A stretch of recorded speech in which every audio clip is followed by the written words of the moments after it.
2025, j'ai fait 90 000 € de chiffre d'affaires. J'ai énormément bossé pour pas grand-chose, en étant sous-payé, voire pas payé du tout parfois. Ça, c'est un PC à 4149 €. Mais est-ce que vous avez déjà demandé qui sont ces personnes qui m'achètent des PC aussi puissants? Qu'est-ce qu'ils font dans leur vie? Quelle est leur histoire et comment ils font pour se payer des machines comme ça?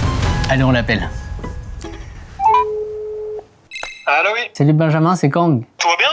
Ouais, tout va bien. On commence par les questions les plus simples. T'as quel âge? J'ai 30 ans. Comment tu fais pour pouvoir te payer ça? Est-ce que c'est un achat normal ou est-ce que c'est... Moi, je suis monteur vidéo depuis maintenant 5 ans. Ok. Donc, je bosse principalement avec des youtubeurs. J'ai pu bosser avec Simon Pouèche aussi, je sais pas si tu connais. Oui. Le dernier projet sur lequel je suis en train de bosser, c'est une vidéo pour Natou. Si tu veux, aujourd'hui, moi, le PC que j'ai, il rame un peu, ça crache un peu, machin, etc. Du coup, je me suis dit, à un moment donné, c'est du pro, il faut que j'investisse là-dedans, quoi. T'as réussi à avoir des gros projets comme ça à partir de quand? Comment ça s'est fait? J'ai commencé comme beaucoup de monteurs vidéo. J'ai énormément bossé pour pas grand-chose, en étant sous-payé. Je faisais quand même toujours un peu plus que ce qui m'était demandé. Et de fil en aiguille, si tu veux, je pense que voilà, un jour, il y a mon nom qui a été recommandé à un tel, jusqu'à ce que ça tombe dans les oreilles de gens qui travaillent dans des agences d'influenceurs, quoi. D'accord. Vous avez des démarchages par email, en cold call? Beaucoup par Twitter. Et c'est que du bouche à oreille. À refaire, est-ce que tu conseilles quand même d'aller démarcher des gens à froid, envoyer des emails ou tu ferais autrement? Oui.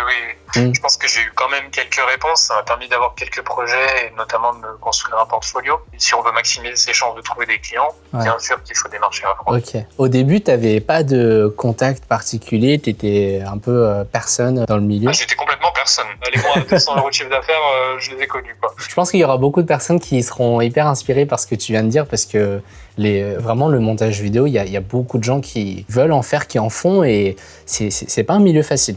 Non, c'est pas un milieu facile. Il y a aussi une vérité, c'est que pour trouver une place pérenne et pour en vivre comme il faut juste trouver les bons clients. Et il faut être plus qu'un monteur. Toujours persévérer, mais là c'est plus un côté technique. C'est super important, surtout qu'il y a beaucoup d'autodidactes dans ce milieu-là. Ouais. Et c'est un truc vraiment qui fait la différence.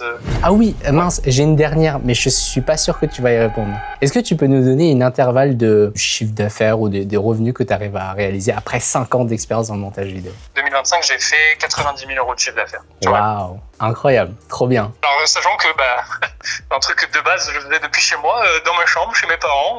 La première année, j'ai dû faire 15 000. Magnifique. Merci beaucoup, hein. C'est vraiment pépite les informations que tu donnes.